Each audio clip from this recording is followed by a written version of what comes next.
be analyzing the basketball jump shot. Here's an example of a basic jump shot. We are going to look at 4 phases of a jump shot. First phase is the stance phase, then the explosion phase or movement phase, then next is the follow-through phase, and lastly is the landing phase. At each phase, we will examine which joint is moving, the type of movement occurring at the joint, and the muscles involved, and whether they are moving eccentrically or concentrically. We're going to take a look at the jump shot from a few different points of views. Here's a posterior view, here is a lateral view, and here is another lateral view.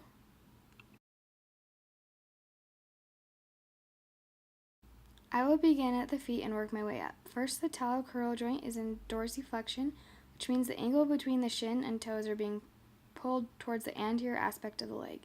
The muscles that are causing this concentric motion are the tibialis anterior, extensor digitorum longus, and extensor hallucis longus. Next is the patellofemoral joint, which is performing flexion. The biceps femoris, semitendinosus, and semimembranosus are causing this eccentric action. Third is the acetabulofemoral joint and the concentric actions of flexion. The rectus femoris, sartorius, iliopsoas, and the pectineus perform this action. The humero-ulnar joint is going into flexion. This is done by the concentric contraction of the brachialis, biceps brachii, and the brachioradialis muscles. Although this is happening with both arms, note the dominant hand is gripping onto the posterior of the ball, which helps with aiming. Finally, the glenohumeral joint is performing slight flexion. The concentric muscles are the deltoid and the pectoralis major. This is the point where your arms will begin to raise. Please note the position of the hands in this phase. Your dominant hand is on the posterior side of the ball in a pronated position.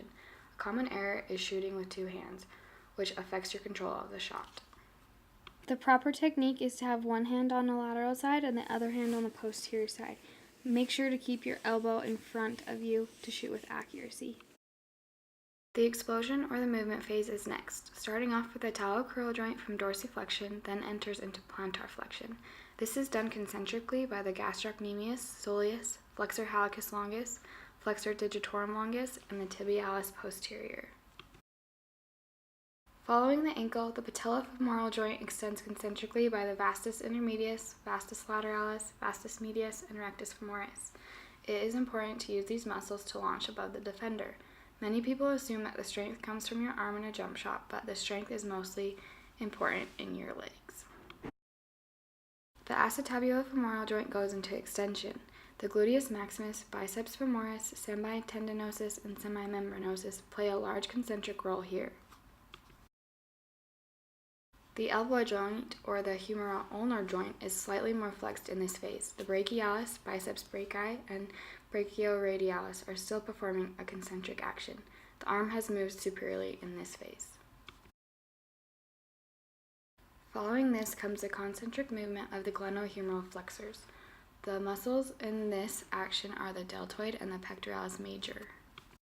The radiocarpal joint has gone into extension. With the basketball in the hands, the concentric muscles of the extensor carpi radialis longus, extensor carpi ulnarius, and the extensor carpi brevis do their job. Phalanges are also extended. The concentric muscles are the extensor digitorum, extensor indicus, and the extensor digiti minimi.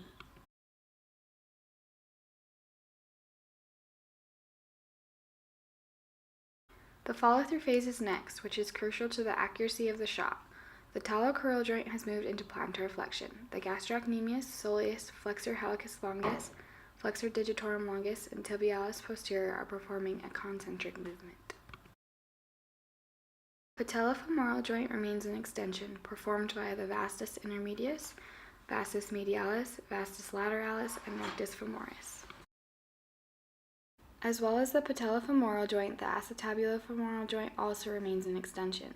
The gluteus maximus, biceps femoris, semitendinosus, and semimembranosus are the eccentric muscles at this joint. The humero-ulnar joint begins to transition into extension. The concentric movement of the triceps brachii enable this to occur. Notice how the shooting arm is straight here. The glenohumeral joint is in flexion. The concentric muscles are the posterior deltoid and the pectoralis major. The flexor carpi radialis, flexor carpi ulnaris, and palmaris are important for the concentric flexion of the radiocarpal joint. As this is occurring, your phalanges are also flexing concentrically. The muscles involved are the flexor digitorum profundus and the flexor digitorum superficialis.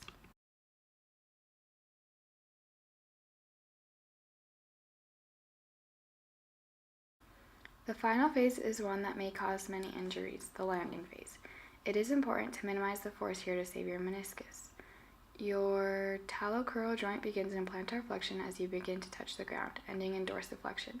The concentric muscles involved are the gastrocnemius, soleus, flexor hallucis longus, flexor digitorum longus, and the tibialis posterior.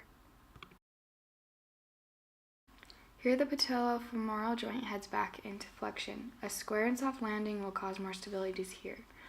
The rectus femoris, vastus intermedius, vastus lateralis, and vastus medius are the eccentric actions here. The acetabulofemoral joint is in flexion. The concentric actions are produced by the rectus femoris, sartorius, iliopsoas, and the pectineus. The humero-ulnar joint goes back into extension by the concentric actions of the triceps brachii. This helps with balance as well. The glenohumeral joint also heads into an extended position. The deltoid and the pectoralis major are responsible for this eccentric motion. There is a slight shoulder abduction here as well. The deltoid and the pectoralis major are responsible for this concentric movement on the glenohumeral joint. In phase 1, it is important for knee flexion so you can perform the stretch shortening cycling property, which states that more force is generated after a fast, short lengthening. This will allow the athlete to jump higher and better evade his defenders. In the follow-through phase, the ball is in a linear motion, which is a motion along a straight or curved path. This is important to make sure the ball goes through the net. In the final phase, the landing phase, we use the vertical ground reaction force. You want to protect your knees by bending them, which decreases the vertical ground reaction force. By increasing the landing time, it decreases the acceleration. In a sport like basketball, you want to increase acceleration, and you can do this by decreasing landing time. That is the movement analysis for a basketball jump shot.